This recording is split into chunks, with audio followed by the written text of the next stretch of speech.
So a little while ago, Romeo got colic, and it was really tough.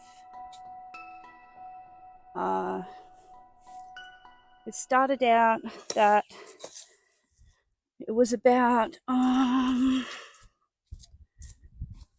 was kind of in the afternoon, maybe about lunchtime actually, and I noticed that he was swishing his tail and looking a little bit uncomfortable, and just generally not happy, and he'd stopped eating and stopped pooping. By 5 o'clock, I had the vet out here and they gave him an injection. The injection was for pain, so it was basically just Nurofen, and it made him feel a little better. And the vet said that she was hopeful that he would come good, that he probably had a really good chance of doing well and getting better. So she said just put him back out in the paddock and let him have a break and let him rest, and by morning he should be fine. So at about, I think it was 11 o'clock, maybe midnight, he had started pouring the ground, and he was really, really upset and anxious. And I really just didn't know what to do. He seemed to be in a lot of pain again. So I called the vet up again and I said, he is in so much pain. I just don't know what to do. Can you give me any hints of what to do? And they said, to cut a long story short, they basically said the kindest thing you could do is to euthanize him, which means to put him to sleep. And then she just went quiet and said no more, and I cried. I literally cried. And I said to her, well, give me a minute. I need to talk to my partner and see if, just move back over there, Romeo. See what he says, because I'm a bit in shock that you've told me to put my horse to sleep. So I talked to Brett and I said, I don't think he's ready to go. I think this horse is fighting this. He's not given up. So I'm not ready to give up. So we didn't give up on him. We just kept working on walking him. We walked him and walked him and walked him all night. At one stage, he was in so much pain, he just laid down on the ground and he wouldn't get back up. No matter what we did, he was not getting back up. Is that nice, is it? You got an itchy head.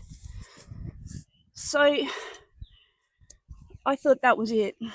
I thought at that stage, that's it. This is over. He's given up, and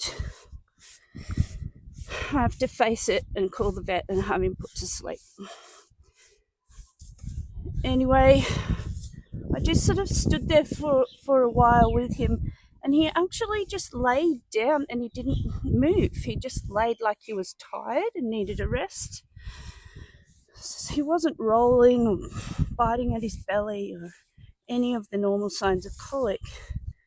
So rather than give up on him, again being the stubborn me that was determined to save him, I said, no, I'm not going to give up. And I sat with him and patted him and talked to him. And I stayed up all night.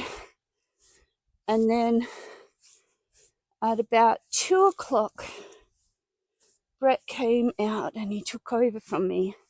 And he said Romeo had got up by that stage.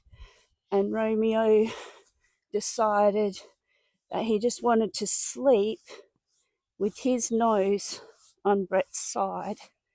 So he slept standing up with his nose pressed into Brett's side from 2 o'clock until 4 o'clock without moving, and Brett just standing there. Brett stood up for 2 hours just supporting this horse through his stomach pain. And then Brett came and woke me up, and he said, he's eating, or he wants to eat the grass. Can I let him eat the grass? And I went out to him and we stood with him together, and he was happy. He was eating and he was happy. And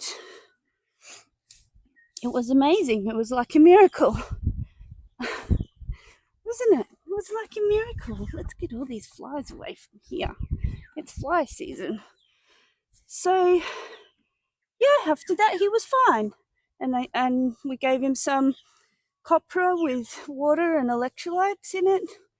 And he drank a big bucket of water, and he started eating his hay again, and everything was good. Everything was fine and dandy. So I couldn't work out why he got colic. There could be lots of reasons, but I think in the end he wasn't really drinking enough water in the 2 days before, and I hadn't been giving him salt or electrolytes. And I realize now that I probably should have given him, even though it's winter and it's not so hot, I should have kept giving him electrolytes so he kept drinking, especially because he's drinking town water, so the water might not be the same taste all the time. Sometimes it can have chlorine in it, or other additives that they put in the water that gives it a taste.